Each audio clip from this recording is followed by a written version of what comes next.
It's a familiar scene, children scurrying to school as the day wakes up.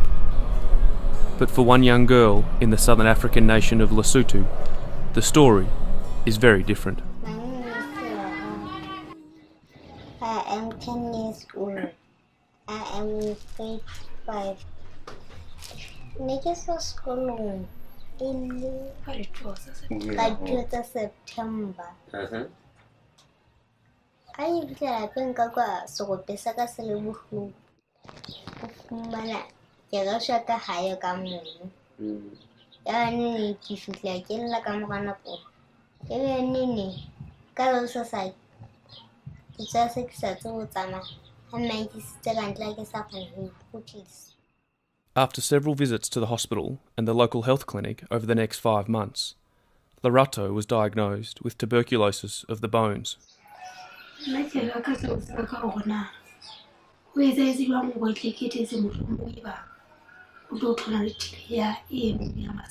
Lerato's mum says she's proud of her daughter for staying strong through this difficult time. But underneath the welcoming smile and hospitality, a mother's strain and uncertainty shows. The stress, she says, is made worse because the family does not have the funds to fully support their daughter's recovery. Lerato's mother is still waiting for a clear explanation on how TB enters the body and then gets into the bones. This question led me to Dr. John Badia, a Kenyan-born doctor who lives and works in Lesotho. Maybe I should start by saying tuberculosis can affect any body tissue, but because of its affinity to rich and oxygen-concentrated regions in the body, that's why we get it within the lungs.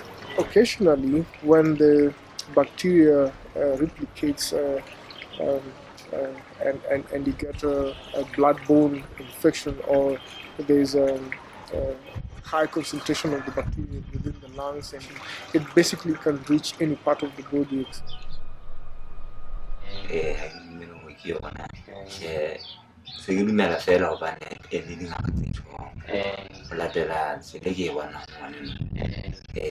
In the local context, when someone says it is a deliberate thing, it means witchcraft.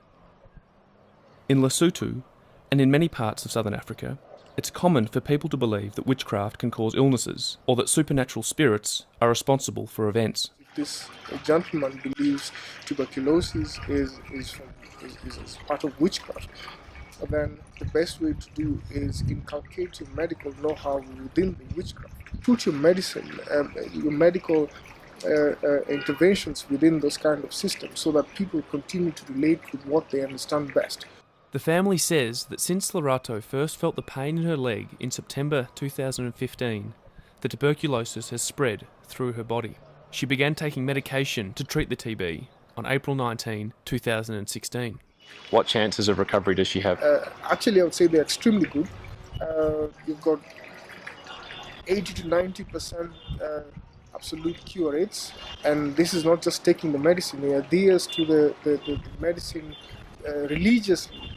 It's quite unfortunate that in most cases tuberculosis of the bone causes a permanent impairment of the bones. Lerato's mum used to sell brooms on the streets of the capital city, Maseru, but this was before her daughter got sick. Now, she spends her time caring for Lerato and is unable to bring home any money. Her father, who said he had TB in the past, most likely contracted from when he worked in the mines in neighbouring South Africa, relies on part-time gardening jobs for income. But the drought that's crippling his country leaves little work for him and many others. Lerato's parents tell me that their number one wish for their daughter is for her to get better.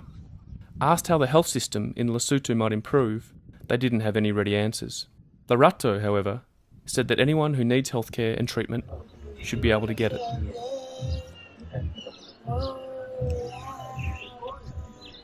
This game that she plays on her doorstep, using little stones and quick reflexes, is a traditional local game called Lerato.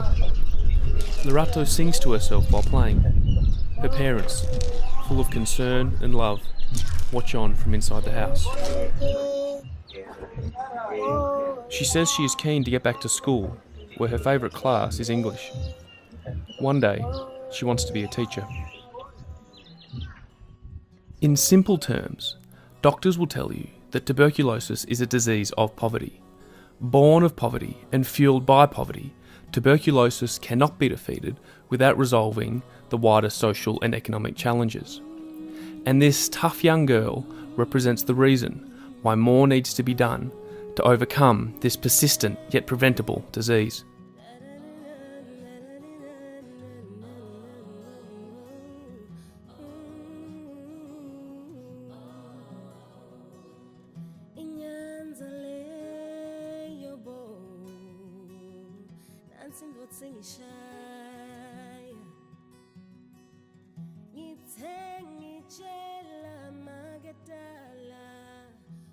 Tell